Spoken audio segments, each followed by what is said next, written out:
Hello everyone, welcome to movie class online Bihar special GK. और इसमें आधुनिक बिहार के एक एक टॉपिक को करते हुए हम लोग आगे बढ़ रहे हैं। इसमें आज का ये पहला प्रश्न है, बंगला नाटक नील दर्पण के लेखक कौन है? ऑप्शन आपके समक्ष है। इसका सही उत्तर होगा ऑप्शन बी, दीनबंधु मित्र। बंगला नाटक नील दर्पण के लेखक दीनबंधु मित्र हैं। ठीक है, इससे संबंधित कुछ और चीजों को चर्चा कर लेते हैं। जैसे कि ये नील दर्पण है, बंगाल में एक विद्रोह होता है 1859-60 ईस्वी में बंगाल में, और उसका नाम था नील विद्रोह। ठीक है, और इसी नील विद्रोह में किसानों की शोषणकारी व्यवस्था जो थी, नील का उत्पादन वहां के किसान करते थे और उसी से संबंधित शोषणकारी व्यवस्था का यह चित्रण करता है नील दर्पण, और जिसके लेखक दीनबंधु मित्र हैं, और ये बंगाली में लिखा हुआ है। अब ये प्रश्न आता है कि नील विद्रोह है क्या? तो आपको बता दें कि अंग्रेजों के शासनकाल में पहला संगठित किसान विद्रोह नील विद्रोह या नील आंदोलन ही था। शोषण के विरुद्ध किसानों की यह सीधी लड़ाई थी अंग्रेजों के साथ। बंगाल के किसान जो थे, वे अपनी उपजाऊ जमीन पर चावल की खेती करना चाहते थे। ठीक है, जिससे उनको अच्छी कीमत मिलती थी, लेकिन यूरोपीय नील उत्पादक अर्थात बगान मालिक जो थे, वे नील की खेती किसानों से कराना चाहते थे, जो किसानों के लिए लाभदायक नहीं थी। और ददनी प्रथा के अंतर्गत, कौन सी प्रथा? ददनी प्रथा। इस ददनी प्रथा के अंतर्गत जो है, किसानों को मामूली अग्रिम राशि देकर करारनामा करा लिया जाता था, जो बाजार भाव से काफी कम होता था, और इससे किसानों को प्रॉब्लम होती थी। और जब ये किसान अदालत में जाते थे तो इनकी एक न सुनी जाती थी और अंग्रेजों के पक्ष में ही फैसले आते थे। नील आंदोलन की शुरुआत जो है, या नील विद्रोह की जो शुरुआत है, वह 1859 में पश्चिम बंगाल के नादिया जिले के गोविंदपुर गांव से शुरू होता है। और इस आंदोलन के नेता कौन थे? तो विष्णु विश्वास एवं दिगंबर विश्वास। ठीक है, इन्हीं के नेतृत्व में वहां के किसानों ने एकजुट होकर नील की खेती करनी बंद कर दी। फलस्वरूप क्या हुआ, 1860 ईस्वी को नील आयोग की नियुक्ति होती है, और जिसके सुझाव पर सरकार द्वारा यह कहा जाता है कि जो भी रैयत हैं, किसान हैं, उनको नील की खेती करने के लिए बाध्य नहीं किया जाएगा। ठीक है, और सारे विवादों का निपटारा अच्छी तरह से कानूनी दायरे के अंतर्गत होगा। और यह आंदोलन में भारत के बहुत सारे बुद्धिजीवियों ने इसमें सहयोग किया था। और हिंदू पैट्रियट के संपादक जो थे, हिंदू पैट्रियट हरीश चंद्र मुखर्जी, एच मुखर्जी, उनके द्वारा जो है इस नील आंदोलन को काफी सहयोग प्रदान किया गया। और अपने अखबार हिंदू पैट्रियट में नील बगान मालिकों के अत्याचार का काफी बार विवरण छापा गया। और इसी क्रम में दीनबंधु मित्र द्वारा नील दर्पण नाम से नील विद्रोह में किसानों का जो शोषण किया जा रहा था, उसका मार्मिक चित्रण इन्होंने किया है। और देखा जाए तो भारत में किसानों का यह पहला सफल विद्रोह था। ठीक है, यह भी प्रश्न आ सकता है कि भारत में किसानों का पहला सफल विद्रोह कौन था? सफल विद्रोह, तो वो नील विद्रोह था। ये इसका सही होगा।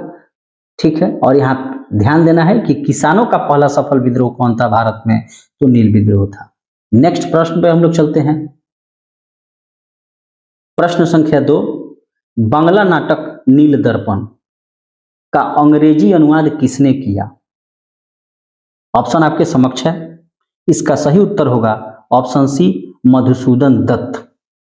ठीक है, ये जो नील दर्पण है, ये नील आंदोलन में जो किसानों की शोषण किया जा रहा था नील उपजाने के लिए, उसी से संबंधित ये नाटक है जो बांग्ला में है। और इसको लिखा है किसने? दीनबंधु मित्र ने।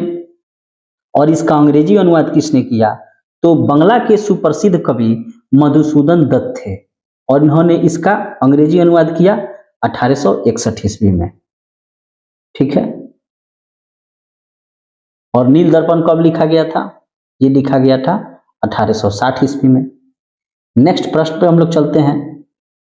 प्रश्न संख्या 3, नील विद्रोह 59-60 के नेता कौन थे? ऑप्शन आपके समक्ष है। इसका सही उत्तर होगा ऑप्शन डी, बी और सी। विष्णु विश्वास और दिगंबर विश्वास इसके नेता थे और इन्हीं के नेतृत्व में बंगाल के किसानों ने एकजुट होकर नील की खेती बंद कर दी थी। ठीक है। ऑप्शन ए में एक चीज है, केना सरकार। केना सरकार और दिरजी नारायण भारत के कौन से विद्रोह से जुड़े हुए हैं? कमेंट सेक्शन में आप कमेंट कीजिए कि केना सरकार और दिरजी नारायण भारत में किस विद्रोह से जुड़े हुए थे। नेक्स्ट प्रश्न पे हम लोग चलते हैं। प्रश्न संख्या 4, बिहार में 1867 ईस्वी में नील बगान मालिकों के विरुद्ध पहला विद्रोह कहां आरंभ हुआ था? ऑप्शन आपके समक्ष है। इसका सही उत्तर होगा ऑप्शन सी, लाल सरैया। इससे संबंधित कुछ चीजों को हम लोग चर्चा कर लेते हैं। आपको बता दें कि आप जैसे अभी हम लोगों ने पढ़ा है कि 1859-60 में नील विद्रोह हुआ था कहाँ? नील रिवॉल्ट, तो ये हुआ था बंगाल में। ठीक है। और 1860 ईस्वी में वहां नील आयोग की नियुक्ति कर दी गई। ठीक है।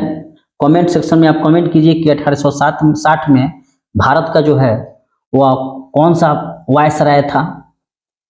अब यहाँ ये होता है कि बंगाल में जो है नील उत्पादन से संबंधित जो क्रियाएं हैं वो कानूनी रूप धारण कर लेती हैं। तो ऐसी स्थिति में यहाँ के जो प्लांटर्स थे, जो गोरे नीलहे थे, उनका रुख बिहार की तरफ बढ़ता है। और इसी क्रम में आप यहाँ देख सकते हैं कि बिहार में 1867 ईस्वी में नील बगान मालिकों के विरुद्ध पहला विद्रोह कहाँ आरंभ हुआ? तो लाल सुरैया में। कहने का मतलब है कि ये लोग बंगाल से अब निकलकर बिहार की तरफ रुख करते हैं और यहाँ जो है नील की खेती अर्थात इंडिगो की खेती जो है शुरू कर देते हैं। तो यहाँ भी उन लोगों का रवैया वही रहा, इसलिए लाल सुरैया में जो है 1867 में विद्रोह हो गया। ये लाल सुरैया है कहाँ, इसके पीछे भी कुछ कहानी है, उस पर हम लोग चर्चा कर लेते हैं। ठीक है। 1866 में क्या हुआ था? चंपारण जो है हम लोग का, बिहार का जो चंपारण जिला, वह जिला बन गया था और यहाँ नील की खेती सबसे पहले लाल सुरैया कोठी में शुरू की गई थी। ठीक है। और यह कहाँ है लाल सुरैया कोठी? बेतिया पश्चिम चंपारण जिला में स्थित है।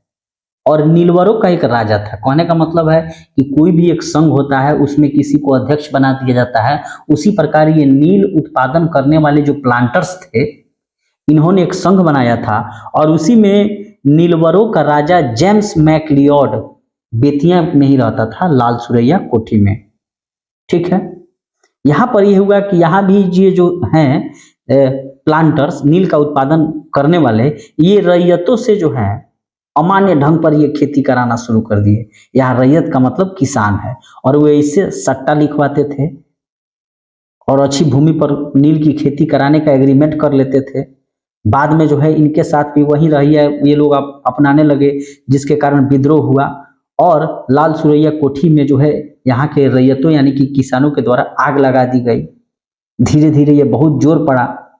ठीक है। और इसी क्रम में आगे बढ़ते बढ़ते इन लोगों के द्वारा जो है 3 कट्ठिया प्रथा को शुरू कर दिया गया कि आपको जो है 20 कट्ठे में 3 कट्ठा में जो है 20 कट्ठे में 3 कट्ठा अर्थात 03/20 में आपको नील की खेती करनी होगी।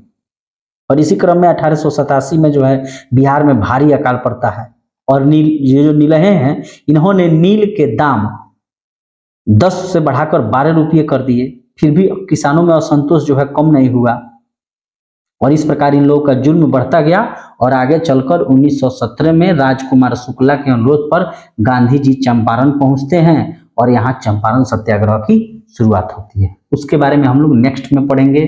चैनल पर अगर नए हैं तो सब्सक्राइब करना न भूलें। यहाँ आपको कंप्लीट रूप से बिहार स्पेशल जीके से संबंधित history, geography, political science, economics, जो भी बीपीएससी के अंतर्गत पूछे जाते हैं उसको कंप्लीट कराया जाएगा।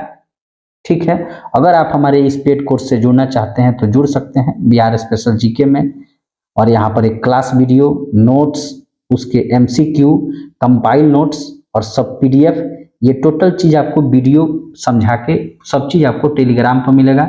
ऑफर अभी चल रहा है, 50% फी ऑफ है। जुड़ना चाहते हैं जी जुड़ सकते हैं।